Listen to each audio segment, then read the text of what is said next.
The David Pakman Show at davidpakman.com.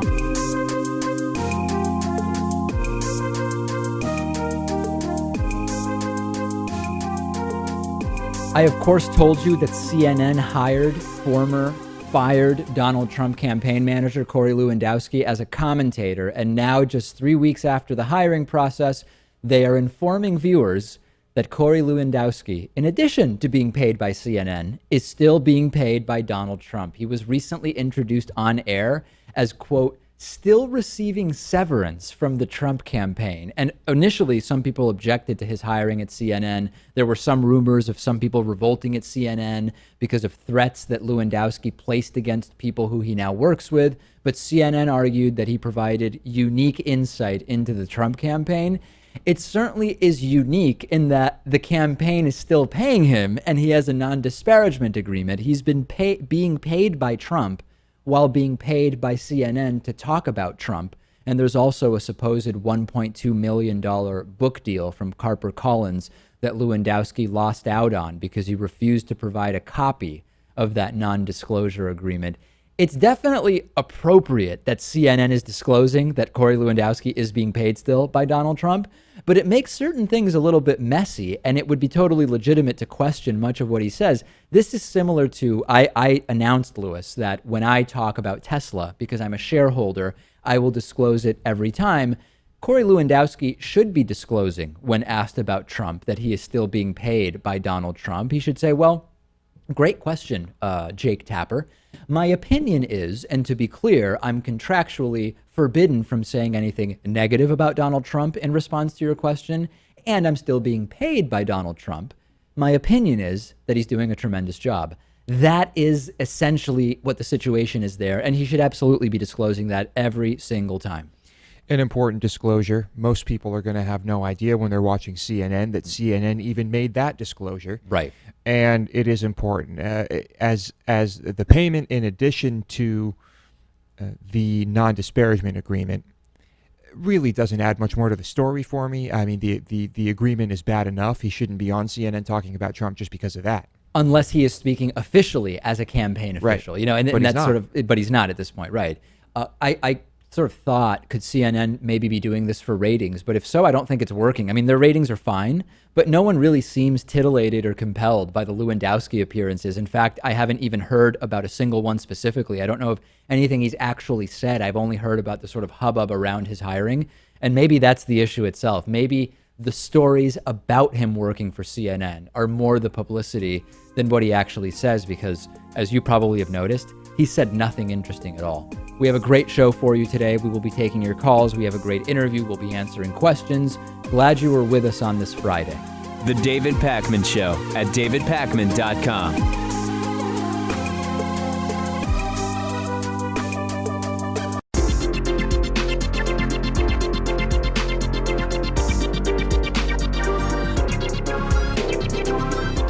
The David Pakman Show at davidpakman.com.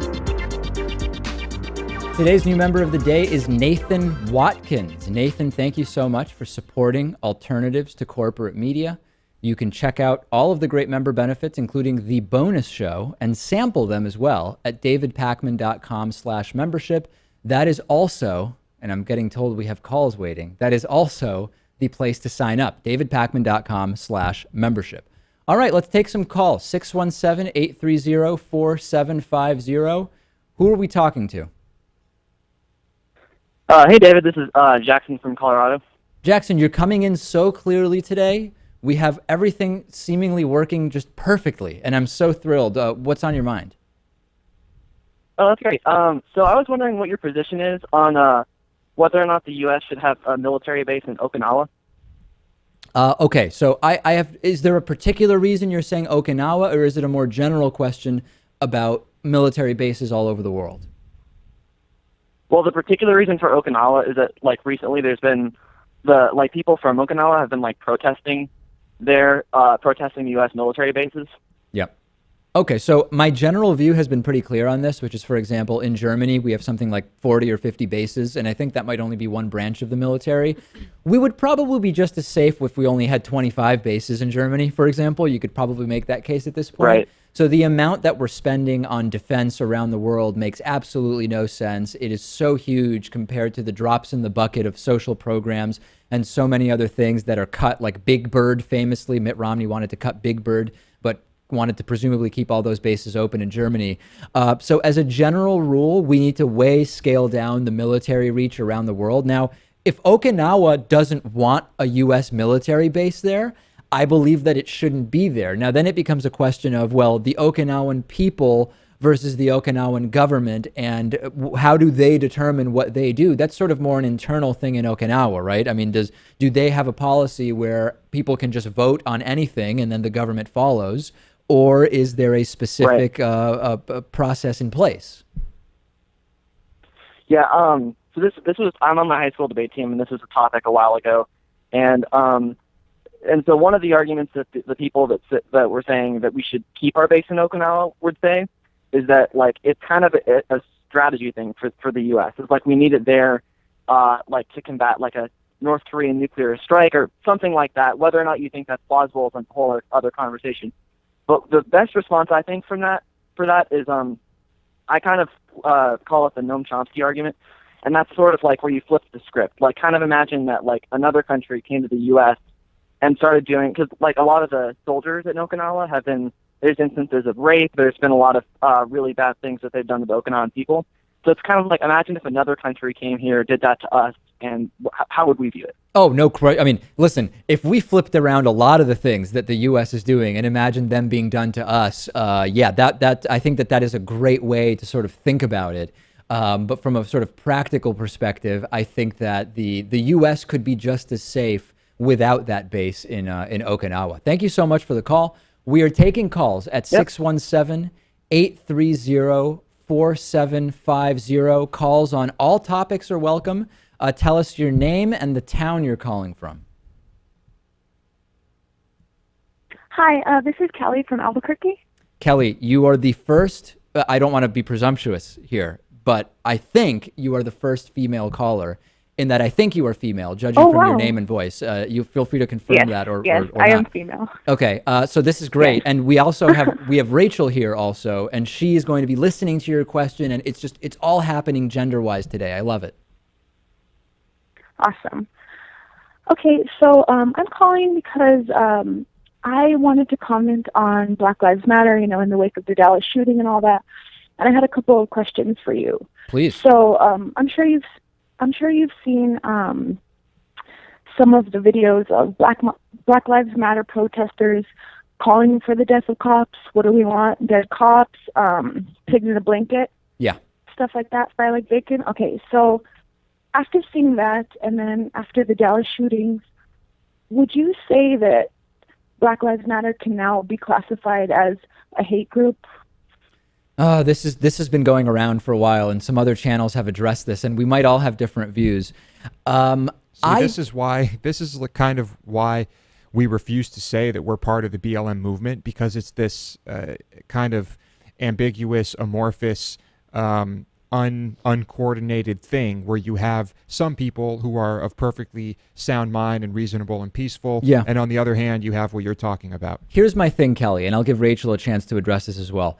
I'm not ready to say Black Lives Matter is a hate group. Number one, because it's not exactly clear that it's a group by its sort of normal definition, right? And if we talk about, like, for example, the Southern Poverty Law Center, which looks at hate groups, I still believe that by and large, the goals of Black Lives Matter are to sort of illuminate and try to resolve or improve upon racial bias in certain aspects of society. Now, you are absolutely right. Every single deplorable example you cited about pigs in a blanket, fry them like pigs in a blanket, some anecdotal cheering and calling martyrdom of the shooter in Dallas and all of this type of stuff, it is absolutely deplorable. But, and Rachel, you can comment on this, I am not ready to say that by and large, the aims of Black Lives Matter qualify it as a hate group, although many of the tactics used and specific anecdotes are no doubt hateful.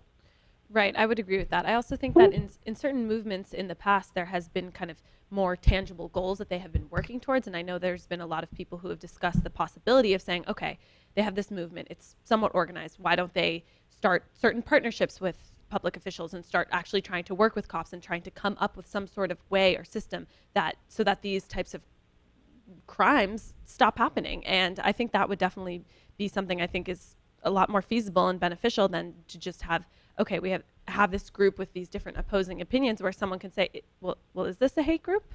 Kelly, do you think Black Lives Matter is a hate group?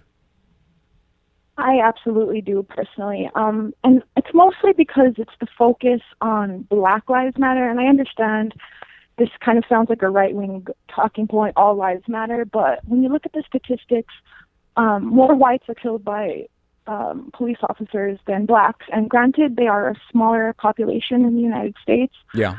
But you could also counter that by saying that a very small portion population in the United States commits over 52% of the murders. And I understand that there are statistics that also say that blacks are more likely to be arrested for some crimes. Correct. But I think when you look at the murder statistics, it's kind of hard to believe that more blacks would be arrested for murder than whites just based on race. I mean, so Kelly, you're making the argument that we talked about this yesterday a little bit. You are making an argument that we are very specifically and deeply looking into here. I am not on your page of saying it is flat out a group that is, I don't think that the racial element to Black Lives Matter and that it's called Black Lives Matter is indicative of a hate group. There are countless groups that have a race, religion, creed, ethnicity, whatever, as the sort of focus of their activism. And that alone, I reject that it makes it a hate group because it is based on one of those classes. But rest assured, we're currently investigating exactly the statistics you're talking about. And we're hoping to have a really detailed report on exactly that very, very soon. Great call, Kelly. Really appreciate you calling in today. Thank you for taking my call. All right. We'll keep taking calls, 617-830-4750. Who is joining me now? It's like playing roulette. You never know who's going to pop up on the phones. Hello? Hello, is this Dave? This is David. Dave? You're on. Hey, thanks for taking my call. My name's Dave, and I'm calling from Dallas, Texas. All right. And I was happy to hear Ruth Bader Ginsburg calling out the media the other day for basically just giving Donald Trump a pass on not releasing his tax returns. Yeah. I mean, that's something every presidential candidate and vice presidential candidates had to do for decades. And I just feel like the media and even Hillary Clinton, they're just giving him a pass on it. And I know you've talked about it on your show, but I think everybody in the media should be hammering it home every single day until the election or until he releases them.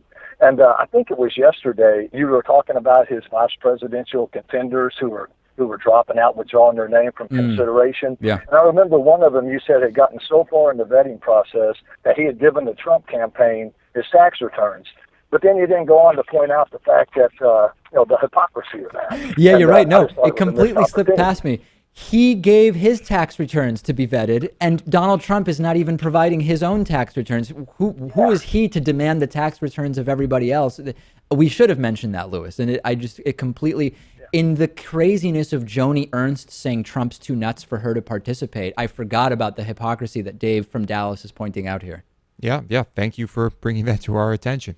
And how is Dallas these days after what took place last week? That was just terrible, wasn't it? And it's I feel like our city's really kind of come together as a result of it, quite frankly. You go by the police station, we just drive around, there's blue ribbons tied on trees everywhere, on lamp posts and street signs. And you go to our any of our different police precincts, there's memorials set up everywhere. The main police station in downtown's got a couple of cars they started out with, and they, a few flowers here and there, and now you can't even see the cars. They're just literally covered up with flowers and notes and well wishes. So I think we've really come together in Dallas. Dave, any chance of Texas turning blue anytime soon? There's the Texas Blue Movement, I pray for that every year, every 2 years when there's elections, especially every 4 years when it's a presidential election. But man, this is to such a conservative state. It's I hope it happens. You know, we got a lot of Hispanics in the state that you know, I would like to think are going to probably help to turn the state blue over time. But man, we seem to be a long ways from there right now. All right, Dave from Dallas, Texas. Thanks so much for the call. You bet. Thank you. All right, Bye-bye. Take care. Lewis, I think we can squeeze in one more call into this segment, 617-830-4750. You are the last caller today. Name and town. Where are you calling from? Hey, David. This is Rich from Greenwood, Indiana. All right, Rich from Indiana. How are you doing? Doing. I wanted to call and bring the point to your audience that Chris Leday was interviewed on Democracy Now! Today. And Chris Leday is a very important guy in the dissemination of the video of the death of Alton Sterling in Baton Rouge. He's a veteran. He was in the Air Force in Operation Iraqi Freedom, and he was arrested. Yeah.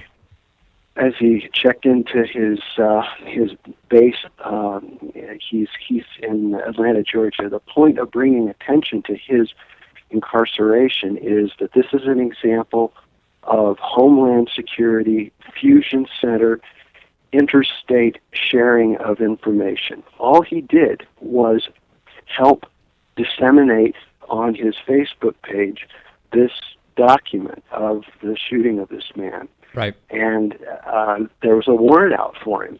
And I think it's really important for people to understand that this is how the new system works.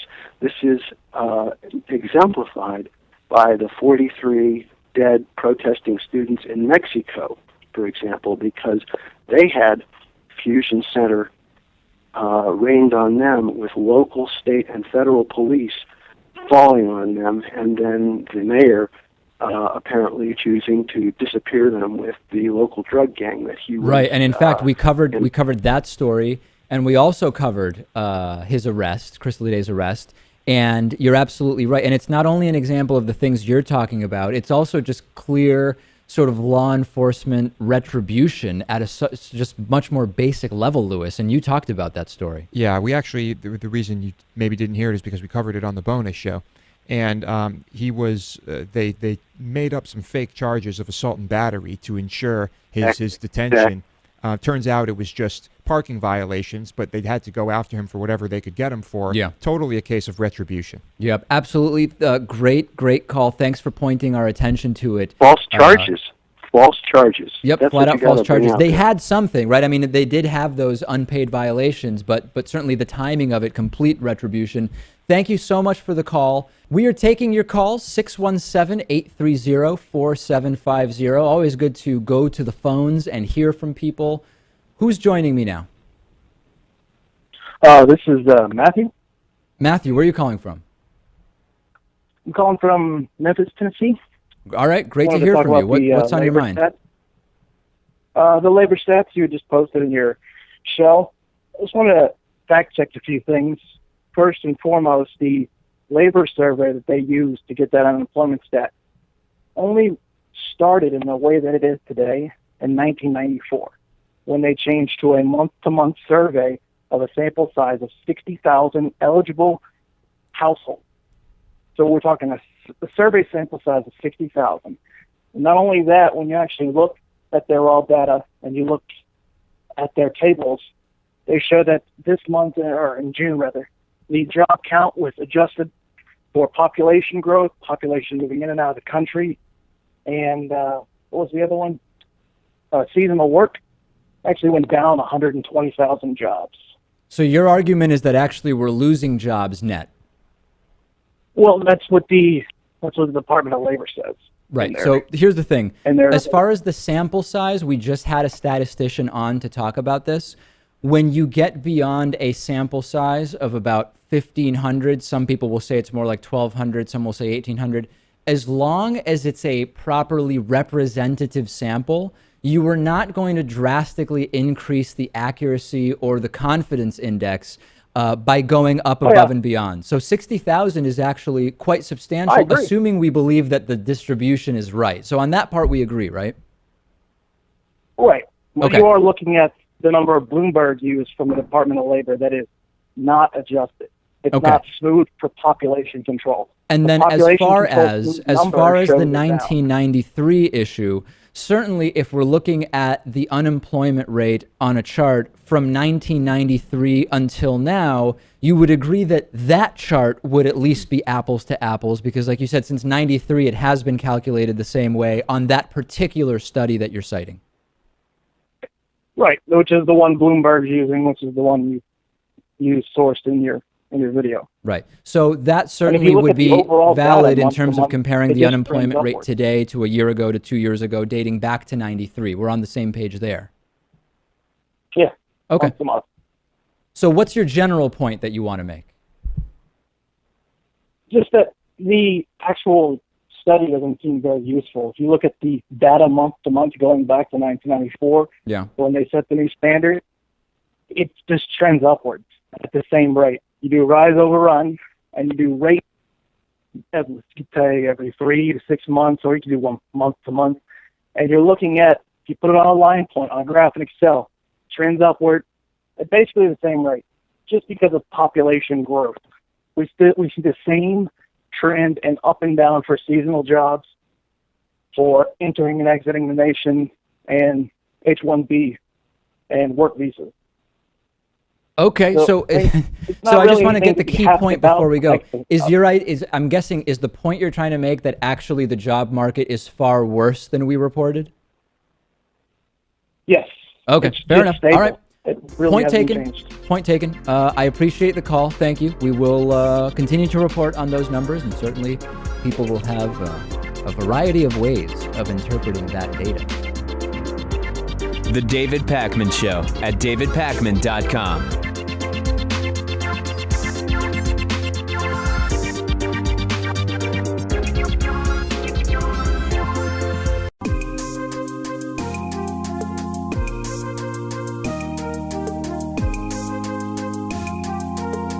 Welcome back to the David Pakman Show. Today's classic interview goes back to 2014 when I interviewed Deborah Mitchell. If I told you we were going to hear about what it's like raising your kids without religion, depending on where in this country you live, you might say, well, what's the big deal with that? I mean, that's just not a big deal. And that would probably be true in many parts of the Northeast and the West Coast and some other areas.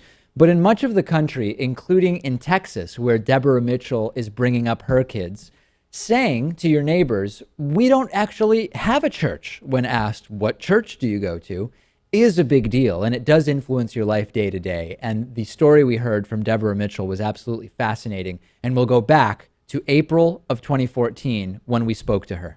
I'm joined today by Deborah Mitchell, who is a mother of 2 and a blogger at raisingkidswithoutreligion.net, also the author of Growing Up Godless. You, Deborah, great to have you. You had this CNN report, Why I Raise My Children Without God, which went viral. It sparked a lot of different debates. And one of the most interesting reactions to that and topics I want to address with you today is this issue of teaching children morality, teaching right and wrong without God, without a specific religion. What's your view on that broadly? And then I have some kind of more specific questions for you. How do you teach right and wrong without involving religion?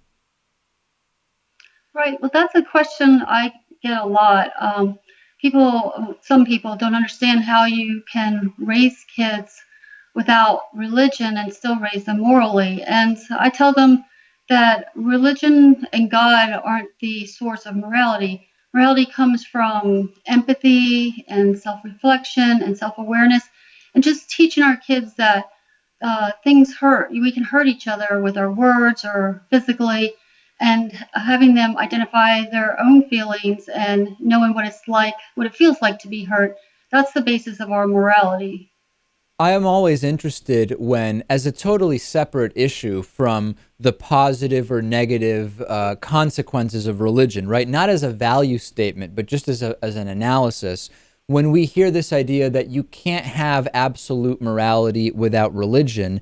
Number one, there's some people like Sam Harris in The Moral Landscape who take the point of view that not only can you have absolute morality without religion, that we can actually look to science for factual data about what is well-being and what is not well-being, what is moral and what is not moral. But the argument non-scientists will sometimes make is that if you don't believe in a greater power than yourself, if you don't believe in something greater than yourself, it is hard to truly act morally. In other words, that unless you have the fear of doing the wrong thing, maybe because of spending eternity in hell, you wouldn't act in a moral way. But there are many non-religious entities which are bigger than oneself, right? I mean, the future of the human race on our planet, the future of the planet itself, if we think about the environment. It seems to me that it's very easy to find things bigger than oneself without that being God specifically.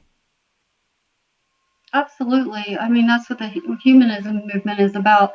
I don't think that there's ever been one standard moral code or absolute morality. I mean, morality is society's consensus, and it can and does change over time. I mean, we no longer have slavery. We don't do any sort of human or animal sacrifices. So it's never been one absolute moral code that was handed down to us.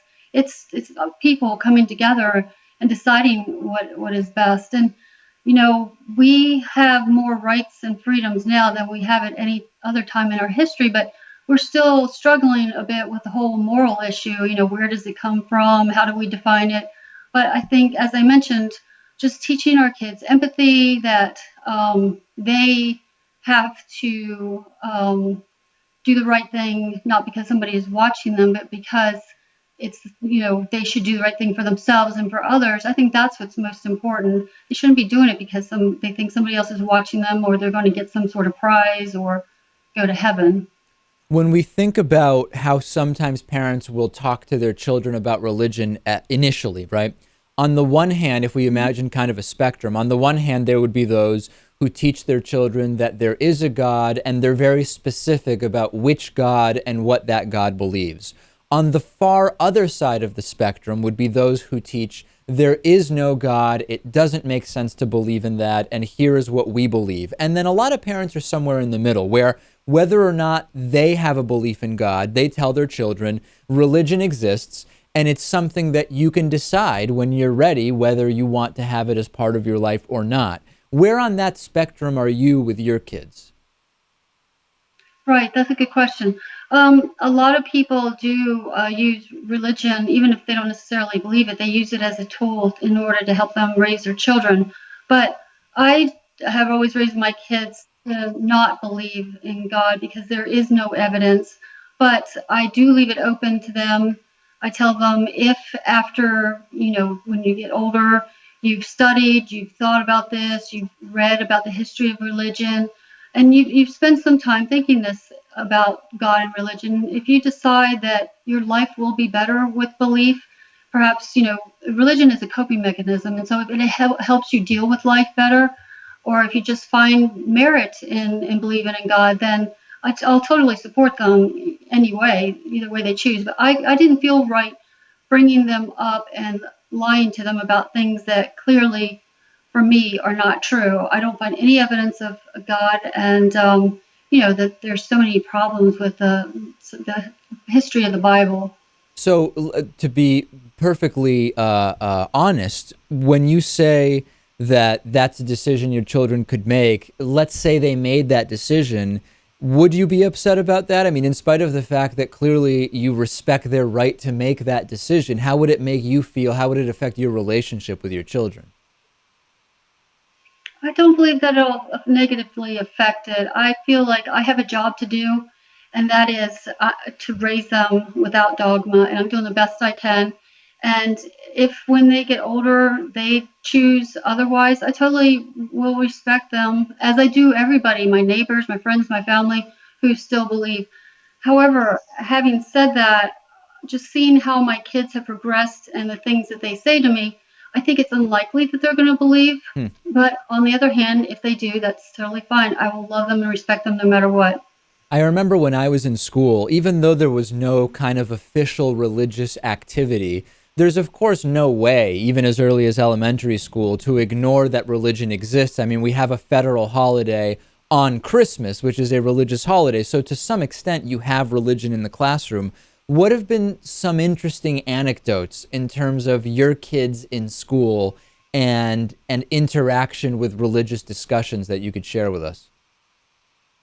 Well, I mean, there's so many.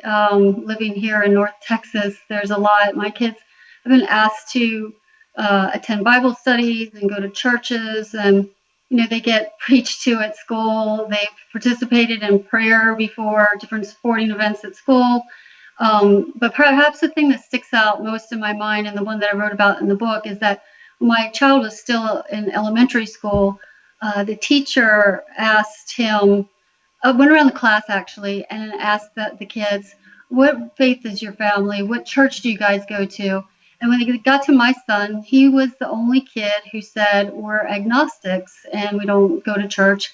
And at that point, he hadn't really realized that he was on the fringe in the community. But the teacher said, well, is there anybody in class that can volunteer to go to my son's house, go to our house, and pick him up and take him to church on Sunday? So, I mean, that's definitely an eye-opener for him. Yeah, have you had that conversation with parents who say that they would love to bring your children to church, or have those conversations happened? Mostly it's the kids themselves that approach my children. I have had parents ask me, I've had a lot of people ask me, I mean, I live in North Texas, I've had strangers come up to me in restaurants and ask me, what church do you go to?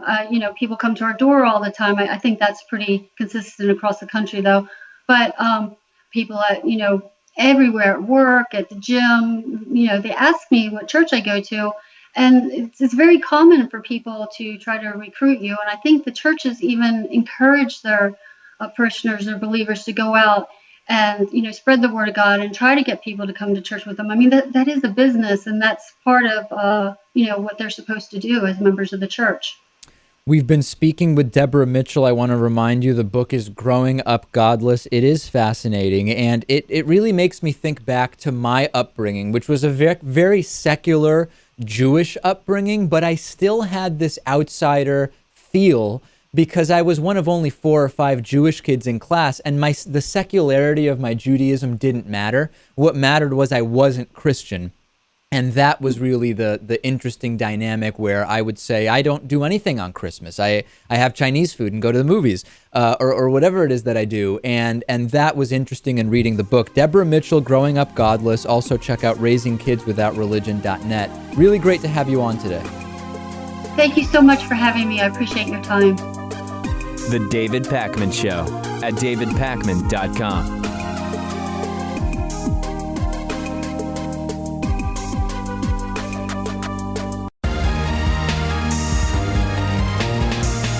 The David Pakman Show at davidpakman.com. We are answering your questions. You can email questions in, leave them as a voicemail at 219-2DavidP, Twitter, Facebook, Reddit, whatever works for you. Lily wrote in saying, do you or have you known any compulsive liars? What absurd, clearly fake stories have compulsive liars told you? Yeah, I've known many, Lewis, and I knew some of them as well. I mean, going to school, in high school, there were compulsive liars. There were kids that everybody knew were just pathologically, compulsively lying about everything, creating totally fake stories. Now that I'm older, I still know people who are very, very big exaggerators. There are only a few patently just completely unhinged compulsive liars. They lie about jobs they've had. They lie about things they've done. They lie about, even though this is the car you see me drive, I actually have this other car, but I don't drive it. I mean, totally fabricated stuff, And I do chalk it up to being often, number one, connected to sort of social anxiety and the desire to impress and to be seen positively. And for some, it probably is connected to some kind of broader condition, right, that causes someone to say things that are just flat out false. I remember we both knew someone who would lie about, and sometimes it seems very innocuous, the cost of the glasses that she had. And she said, these are my new glasses. We were like 14, 12 at the time. These are $450 glasses. Like, no, they weren't. And nobody cares. Even if they were, nobody is going to have a better or worse impression of you, no matter what the glasses cost, right? Mm-hmm. And I think that's what sometimes is confusing to the people who are on the receiving end of these seemingly pointless lies. You don't understand it because it seems so pointless. But to the liar, there is some purpose in the lie. Usually. Yeah. And maybe not even always. Of course, when you're very young, the lies are far more common. And I remember my brother telling me that a good friend of his, who I know, and told him that in the middle of the night, his cats get up and they play Sega.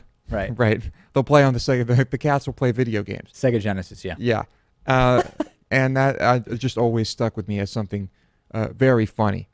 Said it in a serious manner. Yeah, as if trying to make my brother believe it was true. Yeah. And what's what is the point of that? Right. Yeah, no, I'm guessing if you had to come up with the point, it would be to be interesting and to be thought of as an interesting person that people want to hear from, right? I mean, isn't that the sort of base desire in most seemingly pointless lies? I suppose it would be. And then you have the people that are just lying all the time in relationships. Right. Things like that. And is that really a compulsive liar? I don't know. I mean, it's just about certain things. I don't know. I know someone who has told a lot of very strange lies, and I want to make sure I don't identify the person. I'll just come up with like an example, right? I'm going to fictionalize the story. This person is from this part of the state in eastern Massachusetts, right? This is not real, but I'm it's practically speaking the same. Okay. And I saw them out in California when I was visiting, and I know that their family is originally from eastern Massachusetts. And there's a company called Constant Contact, which is based in eastern Massachusetts, I believe in Waltham, Mass. And it's one of these major it's like MailChimp, it's a mass email company. And I remember saying to her, yeah, I don't know if you're familiar, but there's this tech company out in eastern Mass called Constant Contact. And she says, oh yeah, my uncle works for that company. Oh, does he? I mean, okay, sure, that sounds fine. Yeah, he's actually an executive. He's been an executive at that company for a while. Okay. I have no reason to doubt this. It's not at all central to the story. It has no bearing on anything whatsoever. And then later, someone who's related to her said, that's completely false. I mean, I know who she's talking about, and that person does not work at Constant Contact. I mean, it's just flat out untrue, and there's no reason whatsoever that the individual would have thought that their uncle worked at Constant Contact. What was the point of that? I don't know. Just in the moment to try to be on the same level as me. Oh yeah, I know Constant Contact. In fact, I know it so well because my uncle works there, as a sort of way to legitimize what they're saying. I don't know. I really don't. Social pressure thing. You think? Yeah. I mean, I still can't understand it. I don't know. To me, it wouldn't matter if you named the company. I don't even know that company. I just say I have no idea. Right. And who cares? Nobody cares. Well, clearly some people feel different pressures, right? I mean, I think that would be it. Send me your stories if you have any unusual, sort of weird lie stories that you've either perpetrated yourself with an explanation as to why, or that you've been on the receiving end of. I'd be interested to hear some. We can read some of them maybe on the bonus show or do another segment about it. Carrie wrote in saying, you talk about double standards on the show frequently. What are some double standards in life that bother you the most? It's so hard to say. I'll just sort of mention a few, and then you can tell me what you think, Lewis. One is the same actions. If you're a poor person, you're considered insane. But if you're a rich person or even middle class or upper middle class, you're sort of eccentric, right? There are many behaviors where it's the same behavior, but if you're identified as poor, that's evidence of being completely nuts. And then if you're not poor, and certainly if you're rich, wow, you're such an interesting, quirky person who has such habits that are fascinating to me. You know what I'm saying? Yeah, that is a funny one, and very common. Yeah. Yeah. Any you can want to throw in? One of my favorite ones is the promiscuity one, where if depending on the culture, if you are a woman, let's say in the United States, and you're allowed to leave your house without a man, if you that's bad, but anyway, partially true. Yeah, in many countries you're not. Yeah. if you are promiscuous, you're basically considered extremely slutty, despicable person, a whore. Right. You're really bad. And when a guy does it, there's just no mention of it. Or it's you positive. might even be congratulated. It might be a positive thing. Yeah, that's a good one. Another one is rape, right? Rape is a crime in the real world, and it's a crime it's a violent crime, and it's a crime that should be punished, supposedly anyway.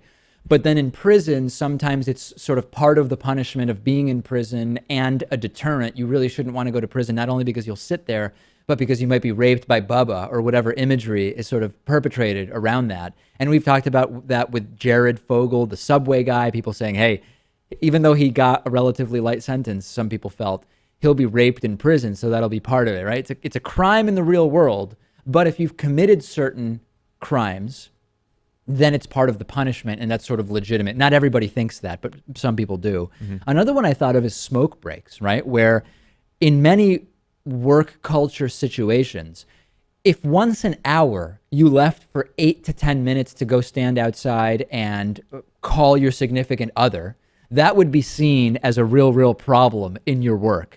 But in many places, leaving once an hour or once every hour and a half or 2 hours to go have a cigarette out front is acceptable in some sense. Now, some companies have tried to sort of normalize this and said, okay, you get a 15-minute break every 2 hours, period. What you do with it is what you do with it. In bigger companies where you have a lot of employees, you sometimes have to set more rules like this. But there is sometimes a double standard around the constant breaks for smoking are okay, but for anything else, they'd be considered inappropriate. Yeah. And perhaps some of the reason behind that is, well, this person I'm working with is an addict, and if they don't have their cigarette, they're not going to be as productive, or they'll be a pain to deal with. You don't want to deal with them when they haven't had their cigarette. And of course, then the question is, would the same be allowed for cocaine? The answer would be no, because cocaine's not legal, but cigarettes are. Well, then how about alcohol? Would not be allowed for alcohol. Go out to have a few sips of whiskey once an hour, that would certainly not be allowed. So I believe that it is a double standard of sorts. Also, topless rules. I am glad about places like New York where they say, okay, the rules are you have to walk around with your genitals covered, but if you don't want to wear a shirt, you don't have to wear a shirt. And it doesn't matter if you're a man or a woman. That makes sense to me. I don't understand the disparate rules around toplessness and gender, although many will say the reason for it is that breasts have been sexualized in our culture. Well, maybe we need to address that rather than these rules where you can have a man with gynecomastia and the equivalent of medium to large size breasts. He can walk around with no shirt on, but a woman with very small breasts, much smaller than that man, cannot. Doesn't make sense to me. Yep, that is a good one. And then there's the one that we kind of talk about all the time, and this is kind of why I picked this picture, the GOP, small government, less spending, but all the policies increase spending type thing. Yeah. Small government, except when we want to impose our moral and ethical values upon others, in which case create rules as much as you want. No doubt about it. Sam wrote in saying, hey guys, what conventional wisdom or supposedly good advice is either wrong or a bad idea? One that comes to mind to me is never give up on your dreams and you can accomplish anything. I think it's great not to stifle people's desires, but it is factually true that some people are not going to be good enough at certain things for them to be successful, or however you would sort of define that in life. And I think there's a lot to be said for knowing when to cut your losses. Many people I know have tried different hobbies or different careers. Some of them they were initially not good at, and they were able to sort of persevere and become better. And sometimes people say, you know what? I thought that I could be good at that. I thought it would be for me, but I realized it wasn't. And I don't think there's any shame in cutting your losses at a certain point. Sometimes, it's very romanticized, never give up on your dreams, but I don't think that that's particularly good advice in all cases. Agreed. You have to be realistic sometimes. And yeah, that's a good example. I guess I just agree. Don't sugarcoat everything, and don't tell people to do things they can't do. They can do other things and still be happy and successful. How about the one that starts very young with some kids? Nobody likes a tattletale, and that gets into older people as don't snitch. You really shouldn't ever snitch. This really just makes absolutely no sense to me. And I'm not advocating going around in this sort of mass constant reporting and I don't know, whatever caricature somebody might assume I'm referring to. But the concept that you should never report misbehavior because there's something sort of socially or morally wrong with that, I don't understand how you can build any case supporting that idea. Yes, in some circles, that type of mentality is far more common. The funny thing is, though, when you get down to it, and you're dealing with the police, and you're in a bad situation, anybody will snitch if it means that their sentence will be lighter. Many will. Some won't. Anybody. I'm telling you, anybody. There are many individuals from different, where it's for fear that if they tell, something even worse will happen in many cases, but where they opt not to snitch or tell or report or inform or whatever the word may be. We're talking about a very small percentage of people here. Yes, we are. Right? Or the police just didn't offer them a sweet enough deal. That always, everybody has a price is sort of what you're suggesting? Yeah. We've talked about this one before. Clean your plate. Eat everything that's on your plate. Well, what if there's way too much on my plate and I'm going to become obese by eating everything that somebody else is placing on my plate? We don't have to go into it. 2,000 calories on my plate. Yeah, we don't have to go into that one in detail. I think it's pretty obvious. And then lastly, it's everything happens for a reason. It's not really advice. But sometimes it's not really that useful either. I get the sentiment, which is things that have happened cannot be changed. And thus, let's do the best we can from now going forward. You can't change the past. That's sort of the sentiment, the angle of it that makes sense to me. But the everything happens for a reason to me sometimes seems like you're sort of saying, hey, we don't even have free will. It all happens for a particular reason in the sense that there was a specific purpose for it. And yeah, I get it. Sometimes it can be useful to sort of be able to rationalize bad things and say, I'm going to learn something from this. And it will end up being sort of a positive experience. But the blanket, everything happens for a reason, no matter what happens, I don't think is useful advice or sort of useful counseling or coaching of any kind. Yeah, I don't buy it. For example, the leak that happened in here not too long ago. Yeah.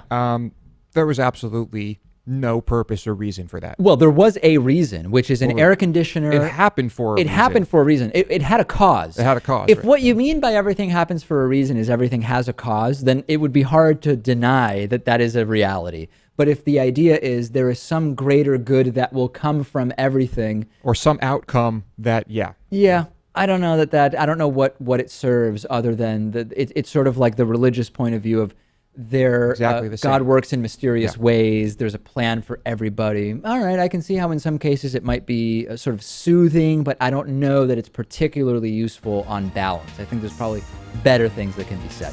Send me your thoughts on this. Thanks to everybody for their questions. We have a great bonus show today. Sign up and get instant access at davidpakman.com/membership.